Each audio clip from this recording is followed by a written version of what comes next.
mais um pouquinho do livro de João. Hoje nós vamos para o capítulo 4. E sempre que eu prego João, eu acabo falando sobre isso. É um dos livros que eu mais gosto da Bíblia.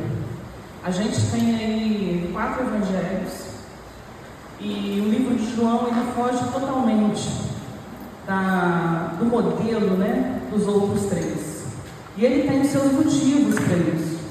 E a gente observa que João, ele o tempo todo, ele mostra sobre o relacionamento. A primeira mensagem, que foi João 1, ele começa falando sobre isso. No princípio era o verbo, acho que todos os pregadores vão falar isso. No princípio era o verbo estava com Deus e o verbo era Deus. João já começa falando quem era esse Jesus. Que ele era alguém da eternidade, que tinha vindo para salvar a humanidade. Enquanto os outros evangelistas se preocupam em mostrar genealogia e outras coisas, história da infância de Jesus, João não. Ele não se preocupa em contar tantos milagres, tantas maravilhas, porque o maior milagre que pode acontecer é nós entendermos e recebermos esse Jesus como nosso único Salvador. Então é isso que ele tenta fazer. Ele mostra os encontros, ele mostra a transformação dessas pessoas todas as vezes que elas se encontram com Jesus. E hoje nós vamos ver uma história muito bonita de um Jesus que empoderava mulheres nele. Um Jesus que olhava para as mulheres com um olhar que na época ninguém olhava. Porque a mulher na época não tinha nenhum valor, a mulher não servia nem como testemunha. Para ser testemunha tinha que ser 3 homens. Mas Jesus, ele tem um olhar diferente, porque ele olha para a mulher como uma pessoa. Assim como ele olha para o homem, para a criança, para o jovem, para o idoso, como uma pessoa, como um filho amado dele. E é essa experiência que nós vamos ver. Eu vou ler só o verso 4, mas nós vamos ver vários versículos aqui do texto. Mas o verso 4, para mim, ele é muito forte, porque ele indica aquilo que Jesus fazia. Então, João 4.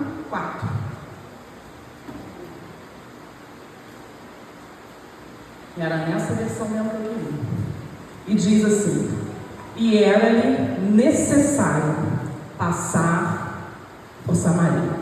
Pai querido, nós já te louvamos por esses momentos que nós passamos diante de Ti. Já te louvamos, ó Deus, pela ministração do Espírito Santo sobre as nossas vidas.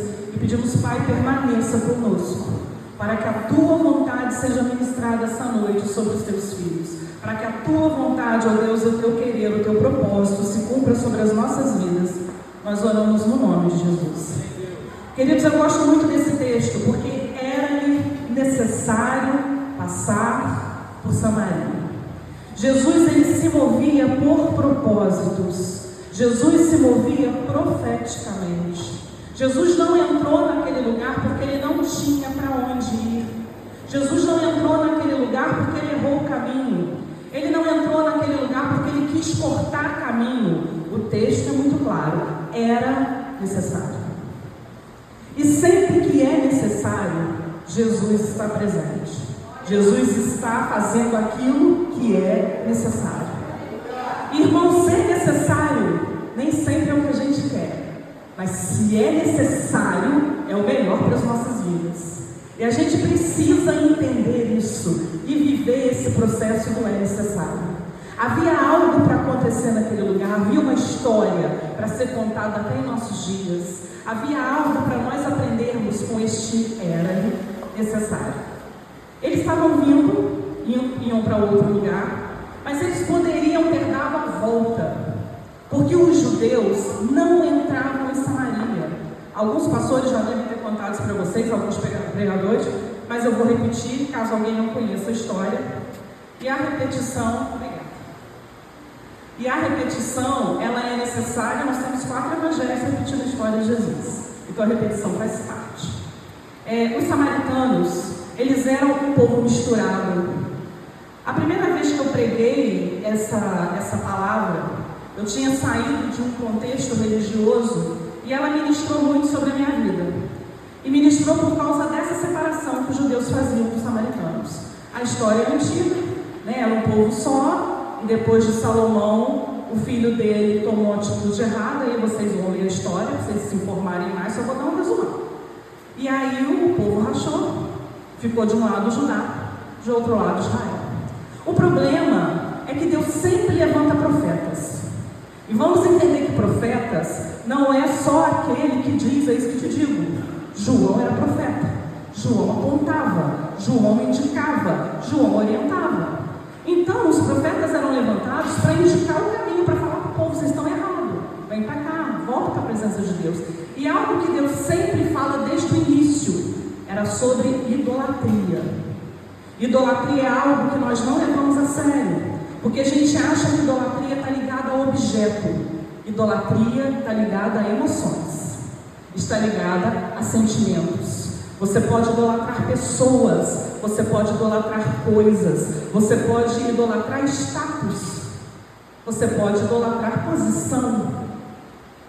Idolatria está ligada às nossas emoções. E aquele povo era idólatra. Era um povo que caía, voltava, só que o povo de Israel não teve nenhum bom rei. E eles foram tomados pelos assírios. E a capital de Israel era Samaria. E esse povo foi se misturando com os assírios. Então aquele povo sangue puro, sabe o sangue puro lá de Jacó? Não tinha mais. Era um povo misturado. Diferente dos judeus, que ficaram mais um tempo em Judá, em Jerusalém, mas depois também se desviaram do caminho do Senhor, e Nabucodonosor levou. Essa história está lá em Daniel, vocês também conhecem. Mas o povo judeu, ele tentou manter ali a cultura, manter a religião. Eles abriram sinagogas para que fosse lida a palavra de Deus. Eles não se misturaram. Na época de Neemias, quando Neemias volta para reconstruir os muros, ele manda apartar as mulheres que não eram do povo. Mas já havia tido uma mistura. E aí o povo judeu se entendia como muito bom, muito santo e muito especial. E os samaritanos não valiam nada para ele. E hoje, eu falei isso para os irmãos, porque eu vim de um lugar que era assim: se você estava ali junto com eles, você era irmão. Se você não estava, você era primo. E às vezes nós fazemos essa diferença com as pessoas. Se a pessoa não pensa igual a mim, se a pessoa não anda como eu, se a pessoa não se veste igual a mim, é meio irmão. Nós somos todos irmãos, eram todos filhos de Jacó. Era só um povo. Mas o ódio e o desprezo aos samaritanos era tamanho que, se um samaritano cortasse um pão, o judeu não comia metade daquele pão que foi cortado. Se o samaritano pegasse um copo, o judeu não botava a mão naquele copo. Era neste nível. Então o que os judeus faziam? Eles passavam por fora, ninguém entrava em Samaria. E Jesus começa quebrando protocolos, quebrando tabus. Porque Jesus veio para dizer que os samaritanos também eram filhos do Pai, assim como os judeus eram filhos do Pai. E mesmo os judeus não tendo se misturado com outros povos, havia muita coisa errada no meio dos judeus, no meio dos fariseus, no meio dos saduceus. Dentro do templo havia comércio. Eles não eram tão melhores assim. Eles só não tinham se misturado com outros povos. Porque todos nós somos santos lutando contra o pecado. E era isso que estava acontecendo. Mas Jesus decide entrar naquele lugar. Para os discípulos deve ter sido algo estranho, mas ele decidiu entrar.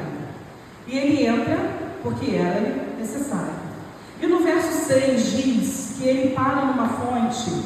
E olha o nome da fonte: a fonte de Jacó. Os samaritanos sentavam ali, pegavam água e falavam: nosso pai Jacó. Nós nos misturamos, mas Jacó continua sendo pai. E Jacó também era pai dos judeus. Então não havia lugar melhor para Jesus ter esse encontro com uma mulher samaritana, com uma mulher que era de um povo misturado. Esse era o melhor lugar. Ele era um lugar profético. Aqui nós estamos no poço do pai de todos, do pai do povo de Israel e do pai do povo judeu. E aí Jesus senta ali e essa mulher se aproxima. A Bíblia não fala o nome dela, só fala que ela era de Samaria. E isso era meio-dia. Também era comum naquela época as mulheres buscarem água. Graças a Deus isso acabou, né? Eu não ia carregar água. Então, glória a Deus. Mas naquela época elas carregavam. E ninguém carregava água ao meio-dia. Quem vai sair de casa buscar água ao meio-dia? Não faz o menor sentido. Se fosse de carro, mas assim, a pé, tinha que ser de manhã, tinha que ser no frescor da manhã. Mas essa mulher tinha uma vida extremamente complicada. E encontrar pessoas era pior do que a vida complicada que ela tinha. Então o que é que ela pensou? Eu vou escondidinho. Eu vou chegar lá num horário onde ninguém vai me ver. Mas Jesus sabia que ela estaria ali naquele lugar. E Jesus já tinha visto a situação daquela mulher. E eu fico imaginando aquela mulher chegando, olhando para o poço e falando: brincadeira, hein? Vim meio-dia para não encontrar ninguém. Não encontrei as mulheres faladeiras, mas encontrei um homem, e ainda judeu, nosso inimigo, ainda sentado aqui, não vai me atrapalhar, pegar água. E ela chega, imagino toda armada, pronta para a guerra, mas Jesus tem todo um jeito, né, de falar conosco. Porque Jesus já podia chegar e falar: você é aquela mulher aqui de Samaria, né? Já chegou notícia sua lá em Jerusalém, as coisas que você anda aprontando aqui. Mas não, Jesus já chega desarmando ela. Jesus vira para ela no verso 7 e fala: dá-me de beber. Imagina o situação dessa mulher. Homens não falavam com mulheres, judeus não falavam com samaritanos. E ela deve ter ficado muito espantada aqui. Como assim dá-me de beber? Você nem me conhece. E aí eles começam um diálogo. E o texto vai dizendo que ela vira para ele e fala: você é um judeu, como é que você está falando comigo? Eu sou samaritana. Engraçado que João é bonzinho aqui, né? João diz assim no verso 9: porque os judeus não se comunicavam com os samaritanos. Não era só isso. E é engraçado também, irmãos, que João, ele foi chamado por Jesus de filho do trovão, né? Mas a gente vê o finalzinho de João ali com Jesus, ouvindo as batidas do coração de Jesus. A gente lê o evangelho de um homem também que foi transformado porque andou do lado de Jesus. De um homem que fala de amor o tempo todo, que ele fala dos 2 grandes mandamentos, que é amar a Deus acima de todas as coisas e amar ao próximo como a si mesmo. De um homem que mudou porque teve um encontro com Jesus. E essa experiência de ter mudado, ele conta das pessoas que encontraram com Jesus. E o diálogo deles continua. E Jesus responde para ela no 10: se tu conheceras o dom de Deus e quem é que te diz, dá-me de beber, tu me pedirias e eu te daria água viva. Então Jesus começa com uma conversa que interessa ela. Porque ele chega e ele quebra um tabu cultural. Um homem fala com uma mulher. Ele quebra um tabu racial. Um judeu fala com uma samaritana. E lá na frente ele vai quebrar um tabu religioso. Então ela já começa a ficar desarmada aí. E quando ele fala que se ela entendesse isso, ela teria uma água. Gente, quando eu prego isso, eu bebo mais água que o normal. Acho que eu fico com sede também. E quando ele diz que ela teria uma água que jorra para a vida eterna, imagina o pensamento dela: não preciso mais voltar aqui. Olha que beleza. Não preciso mais ver essa gente.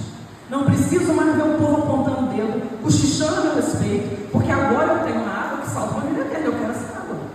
E aí ela começa a se interessar. E ela vira para ele e fala assim: se tu tens como tirar, tu não tens como tirar. E o poço é fundo. Aonde que está a água viva? És tu maior que o nosso pai Jacó? Ele é pai de José, não, é meu pai só de samaritanos. E ela continua na conversa, e Jesus no 13 diz para ela: qualquer que beber desta água aqui do pai Jacó, do poço do pai Jacó, voltará a ter sede. Mas aquele que beber da água que eu lhe der, nunca terá sede. Porque a água que eu lhe der se fará nele uma fonte de água a jorrar para a vida eterna. E aí ela pede água. Senhor, dá-me dessa água. E aí começa a conversa deles. E a gente vai observando na conversa deles que vai aumentando o relacionamento. Porque a gente só conhece alguém se relacionando com esse alguém. A gente, quando conhece a pessoa, você olha para a pessoa, você sabe que é uma coisa estranha. Fala: nossa, fulano não está bem. Nossa, ela não está bem. Porque é conhecimento, é relacionamento. Você sabe como que está o rosto daquela pessoa. começa conversando com alguém que era um homem judeu. No decorrer da conversa, quando ela começa a desarmar, Jesus vira para ela e fala assim: olha, vai lá, chama teu marido. E aí ela balança, porque ela vira e fala assim: eu não tenho marido não.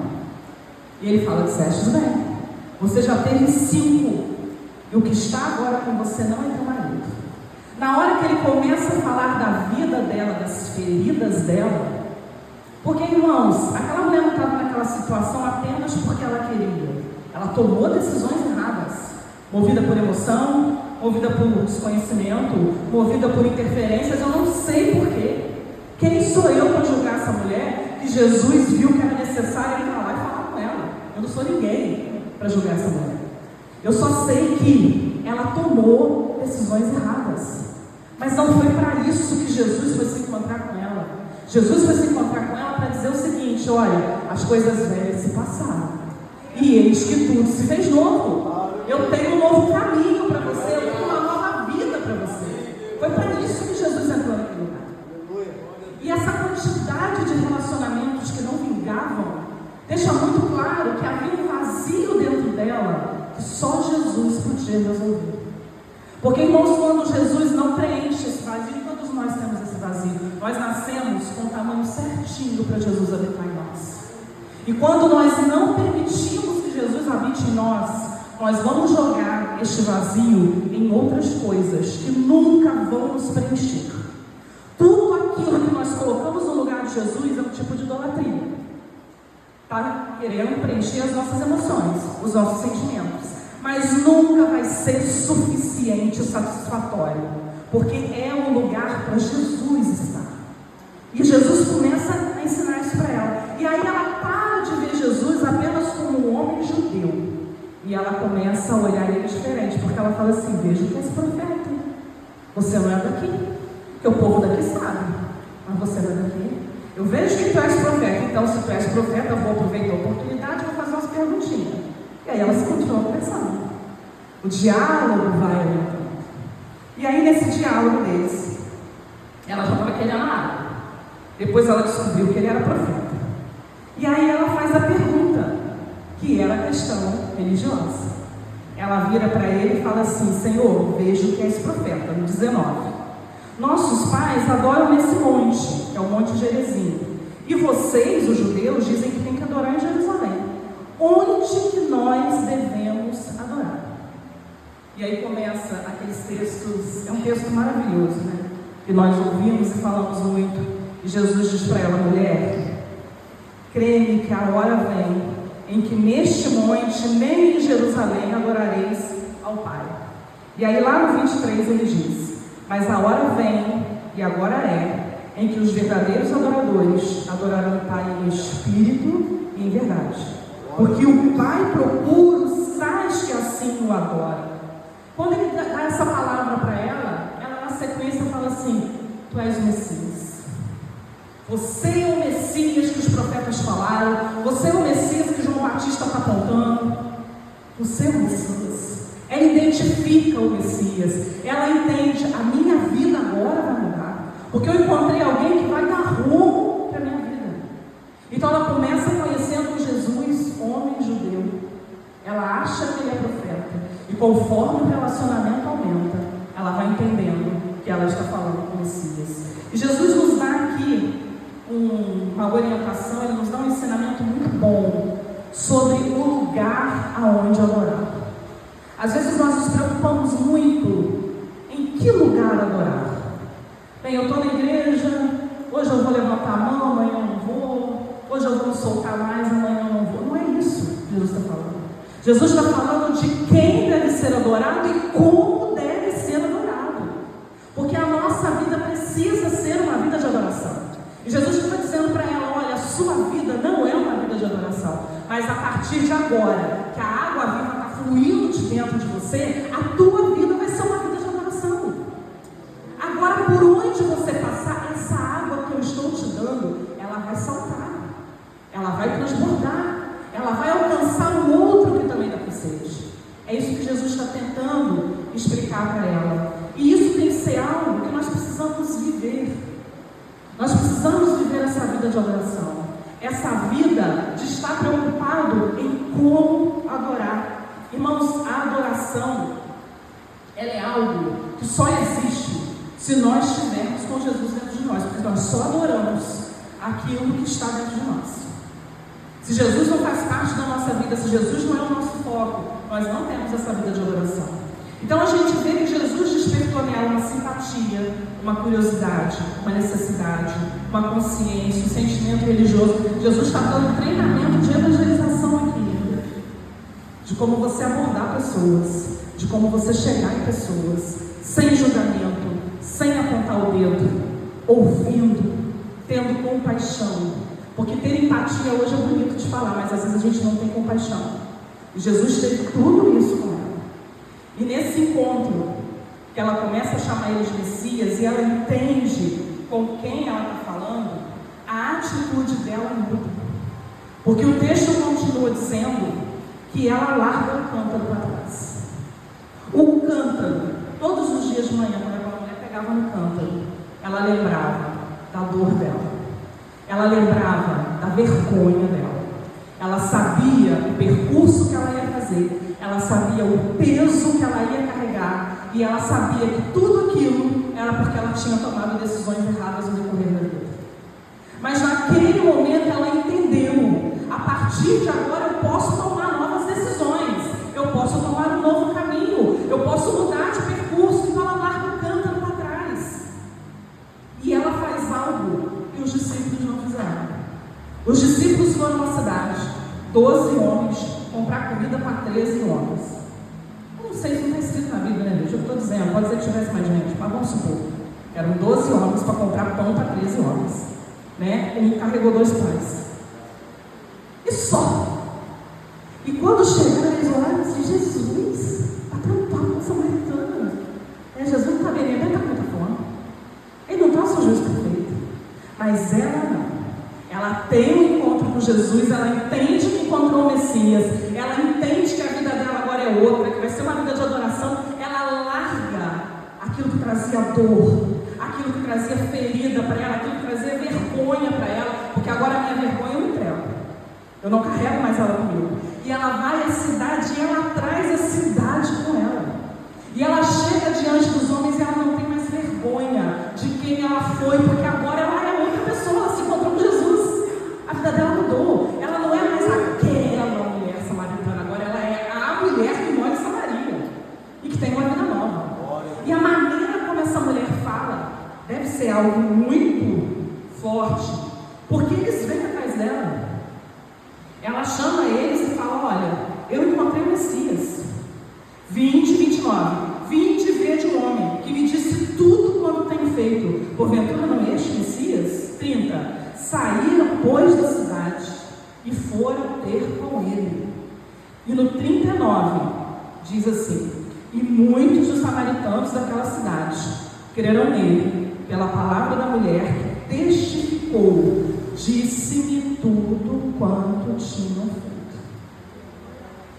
Irmão, Jesus não mandou um discípulo lá para evangelizar Samaria. Jesus usou a situação daquela mulher, dentro da cultura dela, dentro das dores dela, dentro da vergonha dela, para mudar a história de um lugar. E às vezes nós não entendemos isso, que o Senhor nos chama para que com todas as nossas dores, com todos os nossos problemas, as nossas lutas e talvez até as nossas vergonhas, nós possamos ser recurso dele para mudar o ambiente onde nós vivemos. Às vezes nós ficamos esperando que venha Tiago, que venha João, que venha Pedro fazer isso. Não, o Senhor está te chamando. Você já teve um encontro com Jesus. Todos que estão aqui já tiveram um encontro com Jesus. Que dia que você teve esse encontro com Jesus? Você lembra? Eu lembro. Eu acho que eu já contei para vocês aqui, mas eu vou contar de novo. Eu entrei na igreja, eu tinha 9 anos de idade, e a pessoa que estava pregando, porque eu não me lembro, porque isso é importante. O que é importante é a mensagem que foi entregue. Eu não me lembro de quem estava pregando, mas eu me lembro que a pessoa falou: olha, Jesus, hoje uma pessoa aceitou Jesus nesse lugar. Só que eu tinha 9 anos. Ninguém deu confiança para mim. Eu já era grande, mas era novinha demais. Aí acharam que quem tinha aceitado Jesus era o marido da minha tia, porque minha tia já tinha aceitado Jesus e tinha levado eu e o marido lá. E o pessoal abraçando ele, a igreja feliz, nossa, um varão da igreja, né? Daqui a pouco vira pastor. E eu pensava, gente, não fui eu que aceitei. Mas ninguém olhava para mim. E eu cortei um dobrado, irmão, só poder ir para a igreja, porque minha mãe queria que eu terminasse os rituais lá da igreja romana, eu tive que terminar e tal. Mas eu me lembro daquele dia. Eu me lembro que eu senti uma coisa diferente. Eu cheguei em casa e falei, mãe, eu sou crente. Irmãos, eu não vim pela dor. Mas isso não quer dizer que eu não sofri e não sofro no decorrer do processo. Porque nós somos aperfeiçoados. O sofrimento faz parte da nossa vida ser aperfeiçoada para Deus. O sofrimento nos faz mais forte. O sofrimento faz parte do processo do cristão. Agora, muitos vieram pela dor. E quando vieram pela dor, aquele momento que Jesus pegou pela sua mão e Ele te trouxe, vou falar da tia Rose. Jesus pegou na mão da tia Rose e falou, vem, Rose, tia Rose não, tia Rose nós te chamamos. Pegou e falou, Rose, vem pra cá. Eu tenho um caminho novo para você. Eu tenho um trajeto novo para a tua vida. Ela lembra desse dia. Você lembra desse dia? Então, quando você se sentir desanimado, quando você achar que as pessoas estão falando ou deixando de falar, que estão olhando ou deixando de olhar, lembra do dia que Ele te chamou pelo nome. Do dia que Ele disse para você, você é um filho amado. Você é uma filha amada. O meu filho Jesus já morreu na cruz pelos teus pecados. Os teus pecados foram pagos. Agora eu estou te chamando para ter um encontro e uma nova vida comigo. Foi isso que aconteceu com aquela mulher. E ela entendeu. E às vezes nós não entendemos. Nós caminhamos na presença do Senhor. Nós às vezes deixamos para lá, esquecer, a gente não esquece. Porque tudo aquilo que Deus faz em nós nos marca de alguma forma. Então a gente lembra. Eu estava falando com a pastora aqui antes do culto de um sonho que eu tive há um ano atrás. Eu posso não lembrar dele todo. Mas o que é importante, eu não esqueço. Eu lembro de sonhos que eu tive quando eu era adolescente. Quando Deus falava claramente comigo questões da minha vida. Eu me lembro até hoje. Lembro dos detalhes? Aqueles detalhes. Aí apareceu uma pessoa estranha que eu não conhecia, eu entrei em um lugar estranho. Isso eu não lembro não. Mas o que é importante a gente lembrar. Porque o Espírito Santo está dentro de nós. Nós somos templo do Espírito. Então o que é importante nós lembramos. Agora, o que nós estamos fazendo com esse encontro que nós tivemos com Ele? Nós temos dado testemunho desse encontro. Nós temos chamado pessoas para também viverem isso. Nós temos tido a coragem que aquela mulher teve de enfrentar o medo, enfrentar a vergonha, enfrentar o que poderia acontecer. Porque poderia acontecer o que com ela? Indo para a cidade para falar com os homens. Podia acontecer qualquer coisa. Mas a certeza dela, a segurança dela era tão grande que ela não pensou em nada. Ela só foi e fez. Irmãos, Jesus, Ele chega onde a religiosidade não chega. Ele chegou aonde nenhum fariseu iria. Ele chegou aonde nenhum saduceu chegou. E Ele disse algo para ela, quando ela pergunta se Ele é o Messias, e Ele diz para ela, eu sou. A gente gosta muito dessa palavra, né? Eu gosto muito. Porque quando Deus diz isso para Moisés, Ele diz para Moisés o seguinte, eu sou o que você precisar. Porque Moisés estava indo fazer algo muito sério. Então ele tinha que ter muita segurança do que ele estava fazendo. Então, Moisés, não é você que está fazendo. Eu sou, está indo com você. E eu sou para fazer tudo que precisa ser feito. O eu sou abriu o mar. O eu sou livrou o povo lá das pragas. O eu sou derrotou os gigantes. O eu sou fez eles entrarem na terra prometida. Porque o eu sou estava com eles. Então a primeira coisa que ele lembra para ela, eu sou. Eu sou quem você precisa para mudar de vida.